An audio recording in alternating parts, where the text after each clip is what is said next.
guys, I have a review for you of When the Curtain Falls by Carrie Fletcher. I have been so looking forward to this coming out. I did a review of Carrie's last book, All That She Can See, which is there. It's like my little collection of Fletcher books. This is a reading copy that was sent to me a few days ago and I read it in maybe about 2 days, if that. The book is set in a theatre and anyone that knows Carrie Fletcher as a YouTuber and as an actor as well knows that she's obviously lived most of her life working in theatres and has a lot of experience in doing so. The book follows two sets of couples. So you have Olive and Oscar, who are living in the present day, and then you have 1952, there are another two lovers called Fawn and Walter, and the book is about how these two relationships get intertwined and kind of come together and meet each other. Unsurprisingly, for a book set in the theatre, this one is very, very dramatic. I wasn't expecting it to be nearly as dramatic and having so many cliffhangers as well written as they were. That's not to say I don't think that Carrie is not a great writer.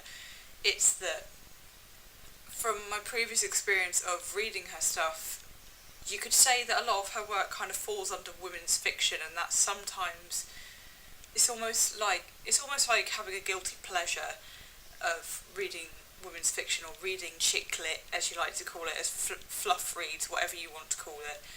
Sometimes it has a bit of a stigma against it, I don't know.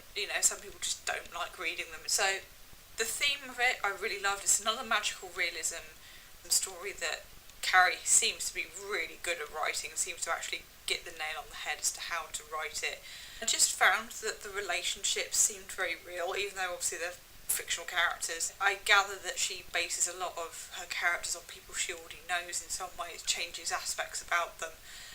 But you can tell that these are sort of like real conversations, real things that people are saying to each other in terms of the little conversations, the little nuances that people have between each other.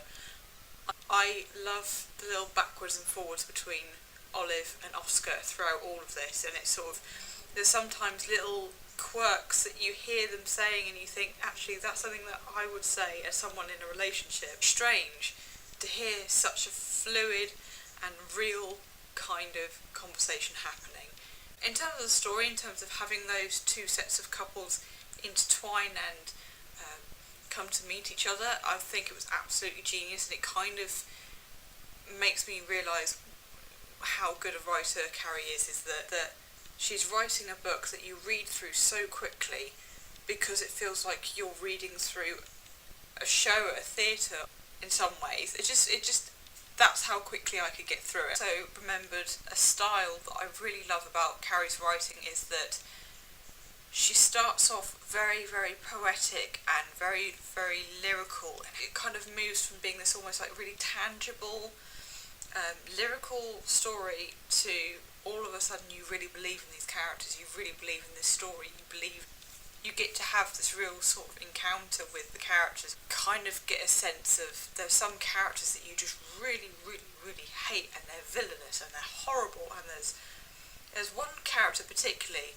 that reminds me of the Duke from Moulin Rouge, and I hate him with a passion. I hate both of those characters with a passion, and you're meant to, but it's such a visceral hatred of this character throughout the whole thing. And it's brilliant that she's able to write like that, because sometimes you see a side to the character that you feel sorry for, or you think that they could change, and actually this person is just evil, it's just pure evil and horrible, and you think, you are not a nice person. As always with my reviews, I try to find something that I would maybe want to change or would give feedback on. The only thing really that I can think of that comes to mind really easily is that I love the fact that Carrie has included so many characters and so many different relationships with not only the lovers but also with the cast members and other people and all of their friends.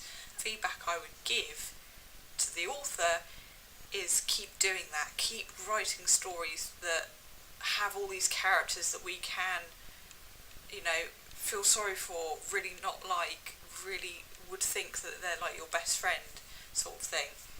You know, stories like this are very accessible to a lot of people.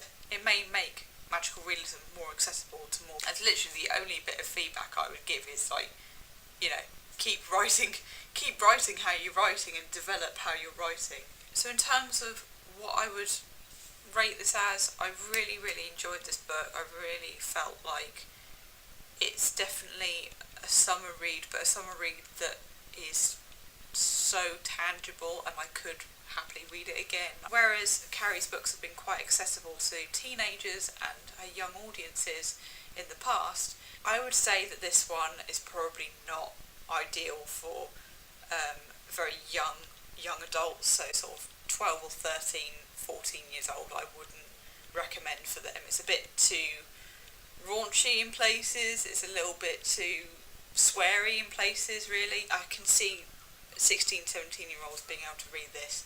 My review of When the Curtain Falls by Carrie Fletcher. It's the 12th of July as I speak to you now. The book is out, it came out today, so happy publishing day, Carrie. It's some handles for Carrie's Instagram and her Twitter account, and my Instagram is downstairs as well, and it's available to order now. I will see you guys in the next one. Okay, bye.